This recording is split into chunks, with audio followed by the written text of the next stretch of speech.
Wow. Just wow.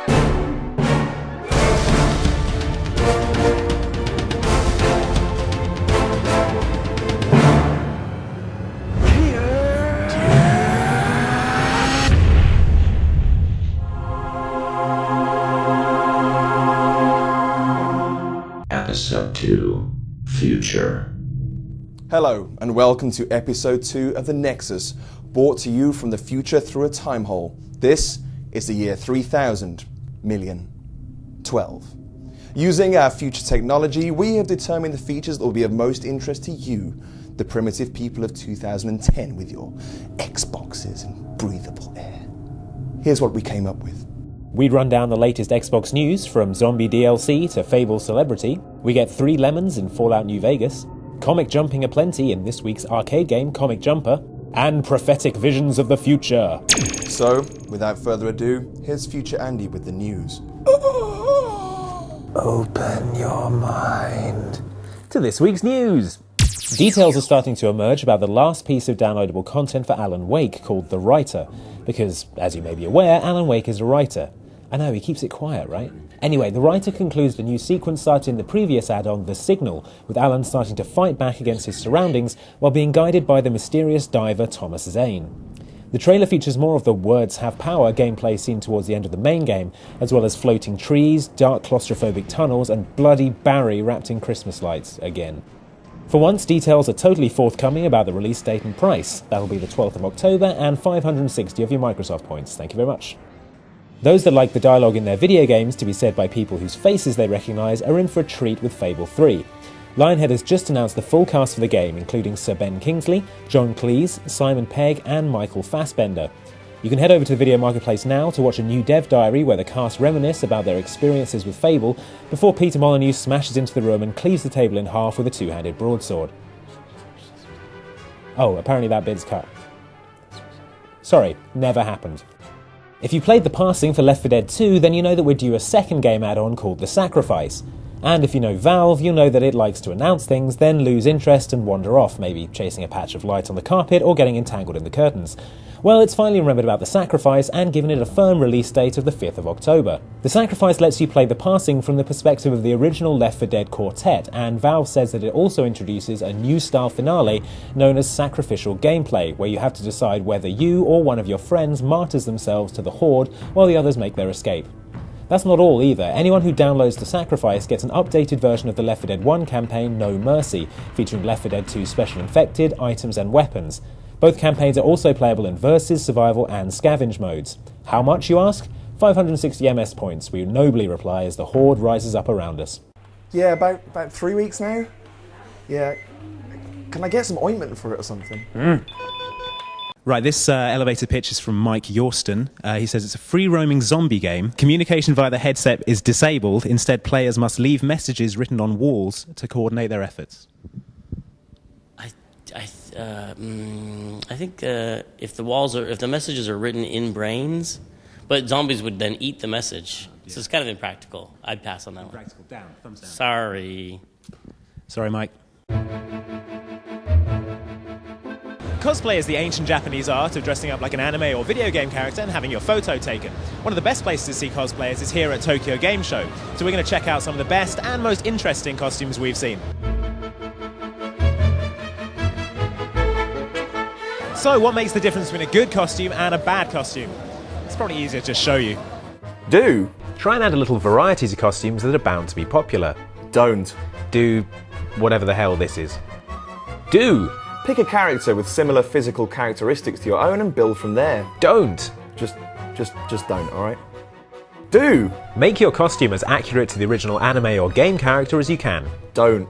Jesus Christ, I take it back. Less accuracy, less accuracy. Do.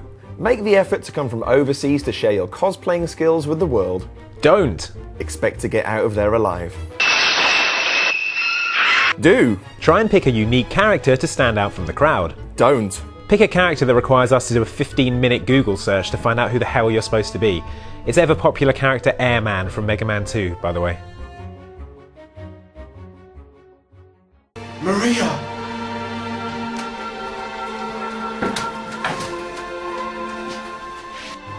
Dom, your wife.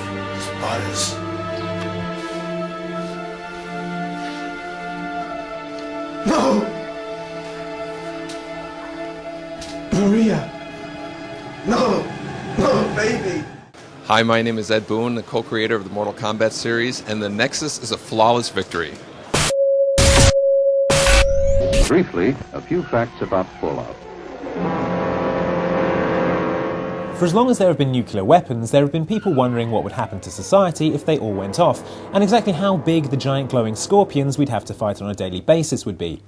This formed the basis of 1997's Fallout, an isometric role-playing game set in a post-apocalyptic Southern California in the year 2161 that sees you as a resident of a massive city-like fallout shelter known as a vault, who must head out into the unforgiving wasteland to find a water purification chip to replace the broken one in the vault. I think you're the only hope we have. Of course, that was what you were supposed to do. In practice, the wasteland was so full of side quests, characters and places to explore that everyone in Vault 13 is so dead of dehydration. Sorry guys, I'm hunting Godzilla in the wasteland. Hope that's cool. The game proved popular enough to spawn a sequel, 1998's Fallout 2. Set 80 years after the first game, Fallout 2 included myriad improvements over the first game, but also started ramping up the pop culture references and jokes, as well as adding a reputation system and dealing in much more adult themes than the first game. The intervening years saw a few spin-offs, tactical combat game Fallout Tactics and the terrible Brotherhood of Steel, plus an abortive attempt to make a third proper Fallout game known as Van Buren. But it wasn't until the series' acquisition by Bethesda Softworks and 2008's Fallout 3 that the series really went blockbuster. Democracy is truth. Combining first-person shooter action with a unique post-apocalyptic, futuristic yet retro setting, RPG character progression and stats, a great story and bucket loads of gore, Fallout 3 was a huge hit, winning countless Game of the Year awards and glowing reviews from critics and the public. Plus, you could dress up as a trouserless Abe Lincoln and run around the National Archives throwing grenades at everything if you wanted to. And for God's sake, who wouldn't want to? I don't recognize you. Now all eyes are on the sequel, Fallout New Vegas. Using the same engine as Fallout 3 but developed by Obsidian, staffed by many of the guys behind the first two games in the series, could this be the ultimate Fallout game? Let's ask the guys at Bethesda, who admittedly are probably going to be a bit biased. If you played Fallout 3 for hundreds of hours, you're going to feel totally at home in Fallout New Vegas. What were the particular things in Fallout 3 that you maybe weren't so happy with and you wanted to kind of fix this time around? So it wasn't really things we wanted to fix, but we did like the idea of trying something different. Yeah. And really it's about the storyline here, and it's about the characters. And being on the West Coast, we can bring a very different feel to the game and where it's set. And so we have a much more involved story. It's more about people this time. Yeah. So how far through are you? When do you expect to release? We'll be out in Europe on 10/22 on October 22nd. And so we're currently at beta. War. War never changes.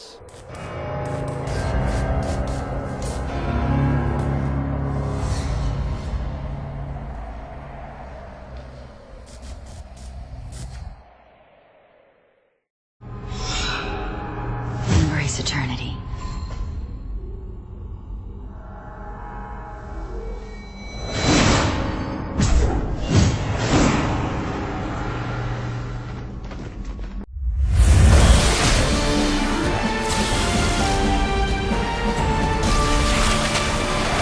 So this is how the game kicks off. Obviously there's lots of comic style paneling and speech bubbles that Ash would expect. That's Captain Smiley's Nubal assistant Gerda, who's actually the brains behind the operation. Nice quiff. A lovely quiff. That's exactly what I was looking at as well. Yeah.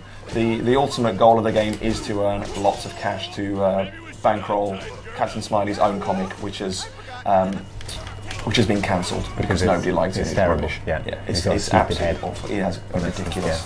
The main reason. Ridiculous head. We know, which makes him such a likeable character. Yeah, I can really relate. He's so lovable. I mean, Star hates him. Star's in his chest and absolutely hates him, and he wishes that he was actually on the chest of Brad. Yeah. So everyone, basically everyone hates Captain Smiley. Yeah, you're just playing the most unlikable comic character in history. Since Alan Wake. Since Alan Wake. Yeah. So yeah, we've got 3 worlds at the moment. There's a 4th world, the Cutie Cupid. The manga style. Japanese. Yeah, very faithful, black and white, right to left manga style. But the one I'm going to hop into now is the Improbable Paper Pals, which is influenced by the Silver Age comics, specifically Jack Kirby.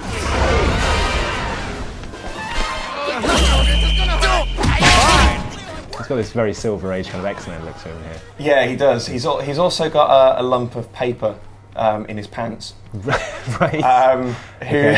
Who's actually, I think it's Paper Lad, who's got a really awful British accent and is clearly voiced by a woman, which is always the case with small children in cartoons and comics. Yeah. He's got a small child in his pants. He's got a small child in his pants who's actually in the throes of puberty and keeps asking Captain Smiley really awkward questions about where babies come from and the strange hairs that are appearing on him. In his pants. In his pants. Right. So, good. Okay, that's good to hear. Yeah, okay. And he's kind of aroused by the female villainess as well. So you're trying to keep him in check.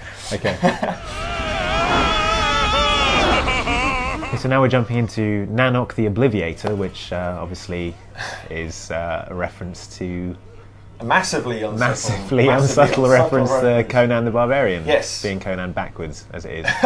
So yes, you're in Nanook's world and you are trying to, initially rescue him, but it turns out that the Putt Master has been feeding him up in order to complete his nefarious scheme, which is to build a 180-hole mini golf course in Nanook's universe. Right. Which would explain why you're on a golf cart. Yeah, it is quite anachronistic in that regard, that you are riding a zebra skin covered golf cart. Yeah.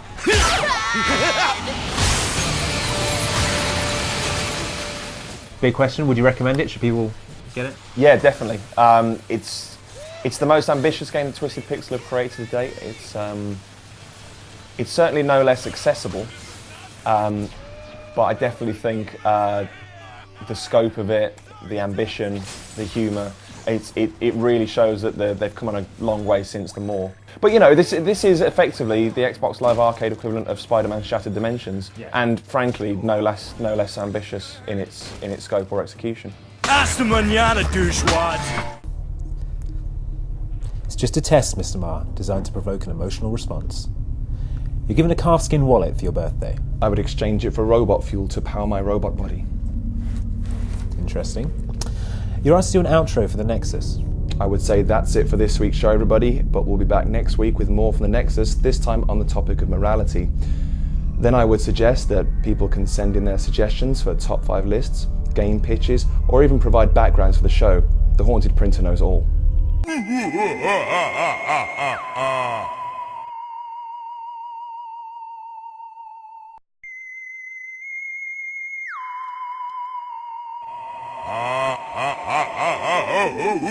Then I'd say thanks for watching, everyone. Then I would kill all humans, shut down my robot body, and wait for next week's show. Okay, this all seems to check out. You're free to go and live amongst your fellow humans. Affirmative. What? I mean, yes, thank you. Right.